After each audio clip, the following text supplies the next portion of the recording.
You haven't got to my meeting Mary yet or anything? Oh yes, I had that down. Actually, yes. When was the first time you met Mary? Can you recall the first day you met Mary and where that was? Yeah, yeah.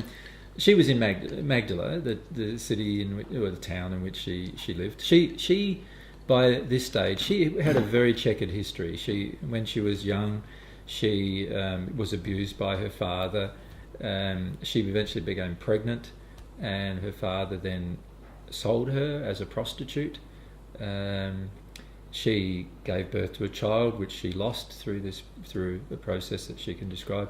She then had a long series of very traumatic events sexually that occurred to her, that eventually caused her to become a prostitute herself, and she became quite a widely renowned one as well, because she became quite angry in her prostitution, which meant that she finished up being quite overt sexually, and people were just fascinated by her sexually. Then she went through a period where she just found a older man who she eventually became a mistress to, and he loved her in the sense that he lavished everything that he had on her, and she then didn't have to be with any other men, so she didn't. And in fact, wasn't even with him. He sort of had this sort of a goddess view of her. So by the time she met me, she was actually in business as you'd call it a fashion, probably in fashion nowadays, like materials. She used to work with textiles and materials, Okay. and make clothing.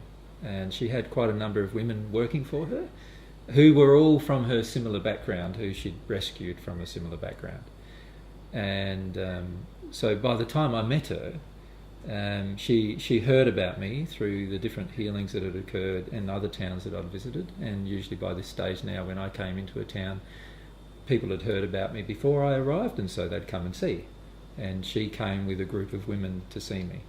And by this stage, she was pretty much her own woman. The man she was living with didn't really care what she did, as long as he could idolise her at all occasions. So he was a fair bit older, you said? Yeah, much older. And he died shortly after I met her, actually. Okay. But he willed everything to her, so she was also quite wealthy as a result. After he passed. And I met her just walking into the town. She was there with a group of women, and I instantly recognised her as my soulmate. And then it was just a process that we went through after that. And she became one of the disciples. Well, it wasn't quite that simple. There was a whole series of events surrounding Mary and her past history and so forth that affected what happened. And also her emotional condition that affected what happened before I finished up marrying her. So how long was it before you married her, after you'd met her?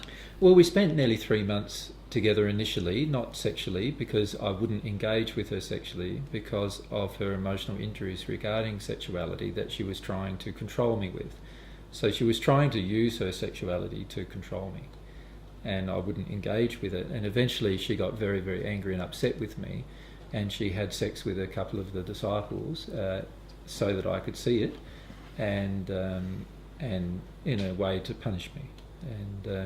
And then she felt so ashamed of her actions that I didn't see her for 1 year after that. And she went home and dealt with a lot of her emotions about sexuality and my feelings for her and things like that. I explained to her that I loved her during that time and so forth, but she was always now used to being able to manipulate a man sexually. And on top of that, because she had a checkered history and she was well known of having a history, many of the disciples who followed me left me after she became my wife. So they refused to follow me after that. So they saw they'd picked out some other women that I should be with, which I knew weren't my soulmates, so I wasn't with them. But the disciples felt that I was very wrong making the decision to be with Mary, and they often tormented Mary when I wasn't around as a result. And many of the women and men treated her very badly. So badly, in fact, some of the men eventually after my death raped her some of the so-called... Peter raped her after my death, 2 days after my death. Even though she was your wife, Yeah. and he was So-called somebody a who loved so-called me. friend. Yeah. How did that play out later on? When you say later on? When you spoke to him about this after he'd passed? Well, yeah, obviously Peter had a lot of quite dark emotions that he passed with, and he spent some time in the hells after he passed, until he was willing to face his own emotional condition, as everybody has to do when they pass, if they don't do it before then. And so he had quite a dark condition to face. He'd raped my soulmate. He'd raped other women as well, quite a number of them. He's quite an angry man. He had a terrible viewpoint of women generally, and so he actually passed. I wouldn't be hanging out with these guys. Why were you? Why were these men? Don't sound like suitable character to be your company. Well, this is I find it quite ironic actually. What most Christians today would view as a suitable character for my company.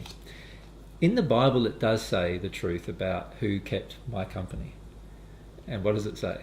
It says that I was known to have consorted with the tax collectors and the sinners.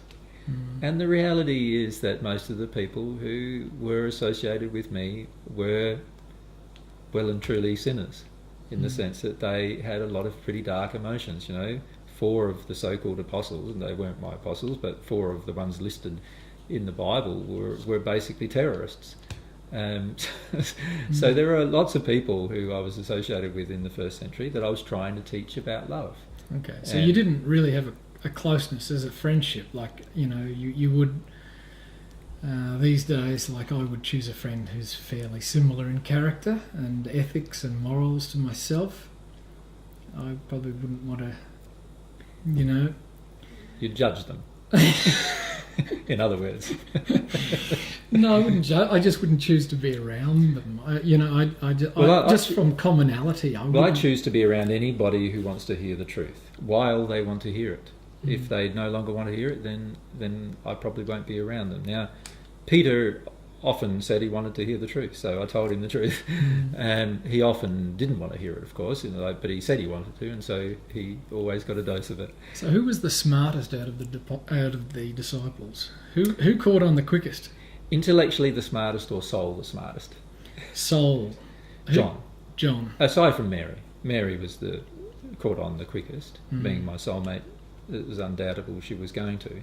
But aside from the male disciples, John was the person who understood the divine truth the most by the time of my passing. He was the only one present at my death, really. The only male present at my death.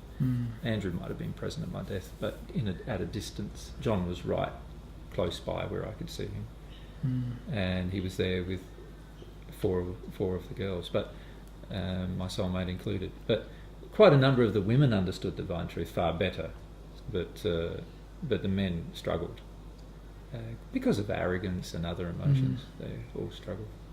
Now the